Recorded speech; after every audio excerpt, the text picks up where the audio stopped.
Nehemia 4. Kewaspadaan terhadap orang-orang yang menentang pembangunan. Ketika Sanbalat mendengar bahwa kami sedang membangun kembali tembok, bangkitlah amarahnya dan ia sangat sakit hati. Ia mengolok-olokkan orang Yahudi dan berkata di hadapan saudara-saudaranya dan tentara Samaria, "Apa gerangan yang dilakukan orang-orang Yahudi yang lemah ini? Apakah mereka memperkokoh sesuatu? Apakah mereka hendak membawa persembahan?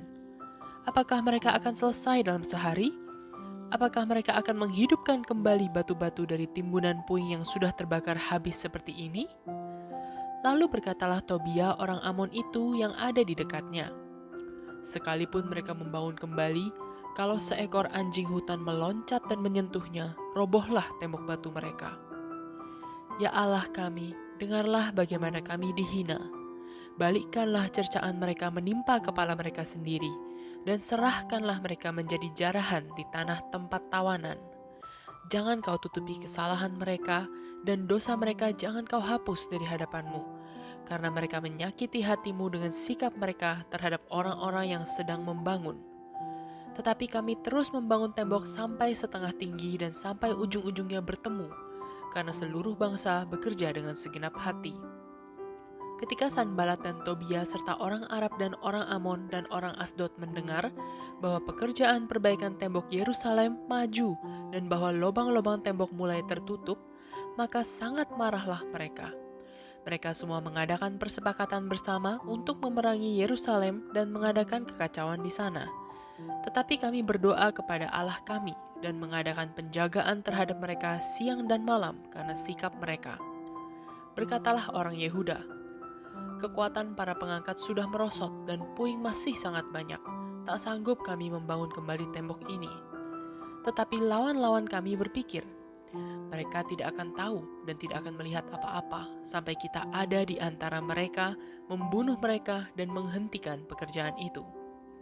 Ketika orang-orang Yahudi yang tinggal dekat mereka sudah 10 kali datang memperingatkan kami, mereka akan menyerang kita dari segala tempat tinggal mereka. Maka aku tempatkan rakyat menurut kaum keluarganya dengan pedang, tombak, dan panah di bagian-bagian yang paling rendah dari tempat itu, di belakang tembok, di tempat-tempat yang terbuka. Kuamati semuanya, lalu bangun berdiri dan berkata kepada para pemuka dan para penguasa dan kepada orang-orang yang lain, "Jangan kamu takut terhadap mereka. Ingatlah kepada Tuhan yang maha besar dan dahsyat, dan berperanglah untuk saudara-saudaramu, untuk anak-anak lelaki dan anak-anak perempuanmu, untuk istrimu dan rumahmu." Ketika didengar musuh kami bahwa rencana mereka sudah kami ketahui dan bahwa Allah telah menggagalkannya, maka dapatlah kami semua kembali ke tembok, masing-masing ke pekerjaannya. Sejak hari itu, sebagian daripada anak buahku melakukan pekerjaan, dan sebagian yang lain memegang tombak, perisai, dan panah, dan mengenakan baju zirah. Sedang para pemimpin berdiri di belakang segenap kaum Yehuda yang membangun tembok. Orang-orang yang memikul dan mengangkut melakukan pekerjaannya dengan satu tangan, dan dengan tangan yang lain mereka memegang senjata. Setiap orang yang membangun bekerja dengan berikatkan pedang pada pinggangnya, dan di sampingku berdiri peniup sangkakala. Berkatalah aku kepada para pemuka dan para penguasa dan kepada orang-orang yang lain, "Pekerjaan ini besar dan luas, dan kita terpencar pada tembok yang satu jauh daripada yang lain. Dan kalau kamu mendengar bunyi sangkakala di suatu tempat, berkumpullah ke sana mendapatkan kami. Allah kita akan berperang bagi kita." Demikianlah kami melakukan pekerjaan itu, sedang sebagian daripada orang-orang memegang tombak dari merekahnya fajar sampai terbitnya bintang-bintang.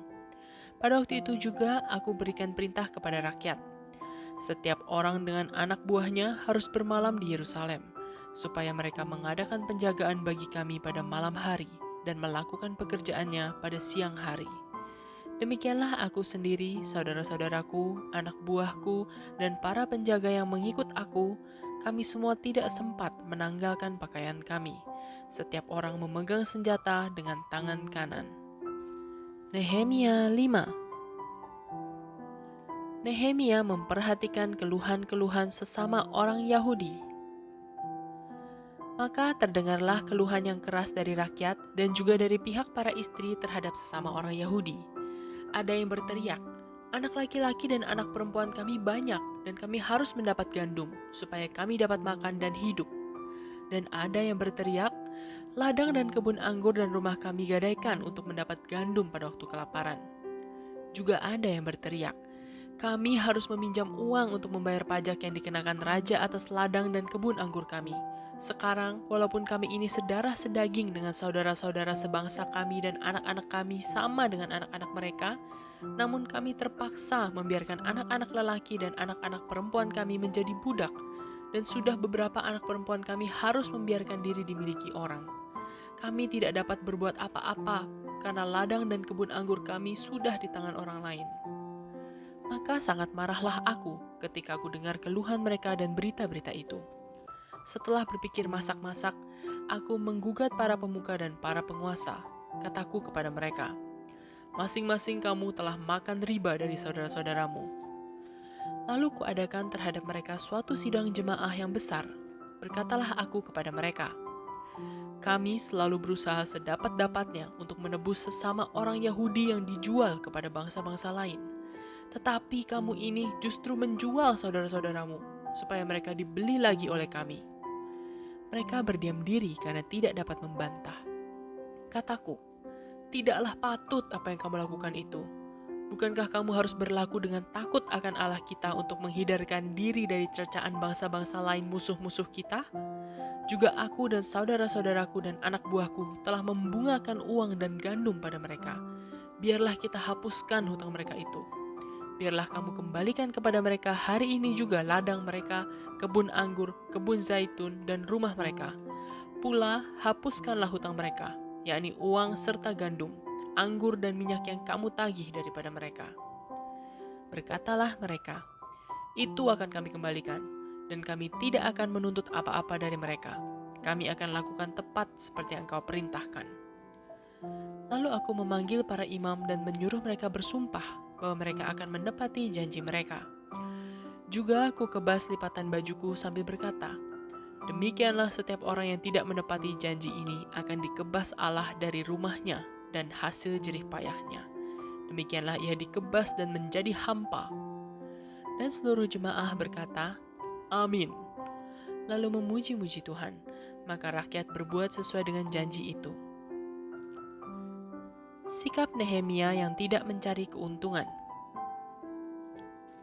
Pula sejak aku diangkat sebagai bupati di tanah Yehuda, yakni dari tahun ke-20 sampai tahun ke-32 pemerintahan Artasasta, jadi 12 tahun lamanya, aku dan saudara-saudaraku tidak pernah mengambil pembagian yang menjadi hak bupati.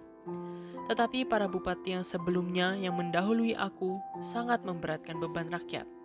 Bupati-bupati itu mengambil dari mereka 40 shikal perak sehari untuk bahan makanan dan anggur.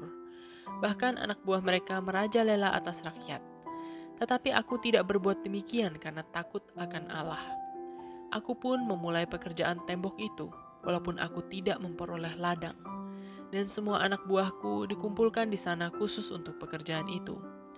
Duduk pada mejaku orang-orang Yahudi dan para penguasa, 150 orang. Selain mereka yang datang kepada kami dari bangsa-bangsa sekeliling kami.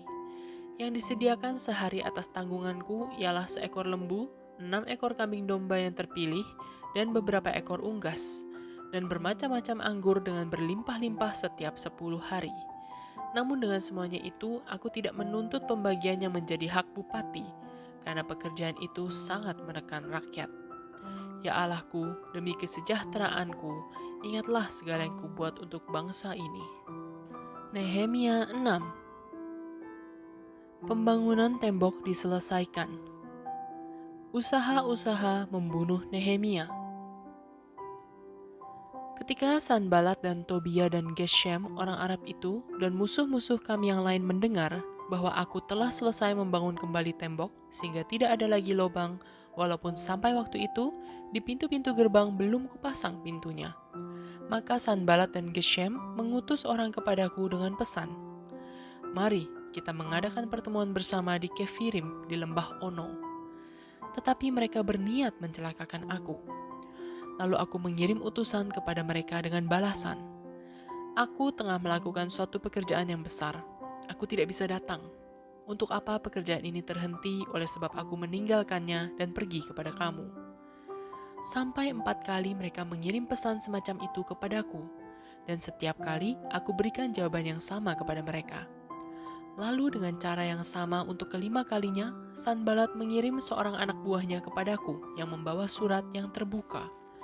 Dalam surat itu tertulis, ada desas-desus di antara bangsa-bangsa dan Gashimu membenarkannya, bahwa engkau dan orang-orang Yahudi berniat untuk memberontak, dan oleh sebab itu membangun kembali tembok. Lagi pula menurut kabar itu engkau mau menjadi raja mereka. Bahkan engkau telah menunjuk nabi-nabi yang harus memberitakan tentang dirimu di Yerusalem demikian. Ada seorang raja di Yehuda. Sekarang berita seperti itu akan didengar raja. Oleh sebab itu, mari kita sama-sama berunding. Tetapi aku mengirim orang kepadanya dengan balasan. Hal seperti yang kau sebut itu tidak pernah ada. Itu isapan jempolmu belaka.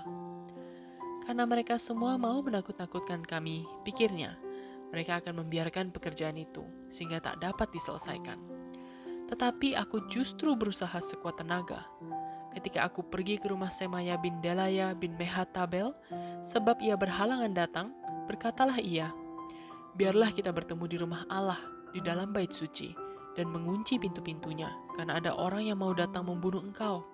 Ya, malam ini mereka mau datang membunuh engkau. Tetapi kataku, orang manakah seperti aku ini yang akan melarikan diri? Orang manakah seperti aku ini dapat memasuki bait suci dan tinggal hidup? Aku tidak pergi. Karena aku ketahui benar bahwa Allah tidak mengutus dia. Ia mengucapkan nubuat itu terhadap aku karena disuap Tobia dan Sanbalat. Untuk ini ia disuap, supaya aku menjadi takut lalu berbuat demikian sehingga aku berdosa. Dengan demikian mereka mempunyai kesempatan untuk membusukkan namaku sehingga dapat mencela aku. Ya Allahku, ingatlah bagaimana Tobia dan Sanbalat masing-masing telah bertindak. Pun tindakan Nabi Yahnoaja dan nabi-nabi yang lain yang mau menakut-nakutkan aku. Maka selesailah tembok itu pada tanggal 25 bulan Elul dalam waktu 52 hari. Ketika semua musuh kami mendengar hal itu, takutlah semua bangsa sekeliling kami. Mereka sangat kehilangan muka dan menjadi sadar bahwa pekerjaan itu dilaksanakan dengan bantuan Allah kami. Pada masa itu pula, para pemuka Yehuda mengirim banyak surat kepada Tobia, dan sebaliknya mereka menerima surat-surat daripadanya, karena banyak orang di Yehuda mempunyai ikatan sumpah dengan dia. Sebab ia adalah menantu Sekanya bin Arah, sedang Yohanan anaknya mengambil anak Mesulam bin Berekia sebagai istri. Juga mereka sebut-sebut segala kebaikan Tobia di mukaku, dan segala perkataanku terus dibeberkan kepadanya. Pula Tobia mengirim surat-surat untuk menakut-nakutkan aku.